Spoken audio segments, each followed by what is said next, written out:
अस्सलाम वालेकुम। तुम्हें लगता है तुम्हारे बस में कुछ भी नहीं, मगर तुम्हारा अल्लाह हर चीज़ पे कादिर है, उसके लिए कुछ भी नामुमकिन नहीं। तुम दुआ करो। तुम्हारा रब कहता है मेरा बंदा जब भी जहाँ कहीं भी मुझे पुकारेगा, मैं उसकी दुआ को सुनूंगा और जवाब भी दूंगा। और जो अल्लाह से दुआ करता है, अल्लाह उसके लिए बेहतरी वाला मामला करता है। अल्लाह ताला को अपनी पहली तरजीह बनाए, क्योंकि वही इस चीज़ का हकदार है। दुनिया का कोई भी मामला हो या आपका अपना कोई भी मामला हो, छोटे से छोटा या बड़े से बड़ा, अल्लाह की रज़ा और हुक्म को सबसे पहले देखें, क्योंकि आखिर में मैटर बस यही करेगा। दुनिया और लोगों की बातें, दुनिया के ग्लैमर्स, ट्रेंड सब उधर ही रह जाएगा। कुछ बचेगा सिर्फ अमाल, वो तमाम अमाल जो दुनिया में आपने अपने हाथों से आगे भेजे हैं।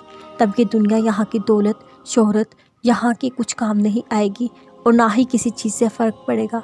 आखिर पे बच जाएगा आपका और अल्लाह का ताल्लुक़ और आपके अमाल। ये फ़ैसला आपका है, सर आपका। आपको ये दुनिया से ज़्यादा अज़ीज़ है ये दुनिया बनाने वाला खालिक अल्लाह सुब्हाना ताला। वसवसे, ख़यालात, खौफ जहाँ दिल में ये जगह लेने लगे, ख़ुद को याद करवाना। अल्लाह की ज़ात सब्र को ज़ाया नहीं करती। ख़ुद को याद करवाना। अल्लाह ने कहा है वो अपने बंदों की हर पुकार का जवाब देगा। ख़ुद को याद करवाना। तवक्कुल वालों की कश्ती अल्लाह पार लगा ही देता है।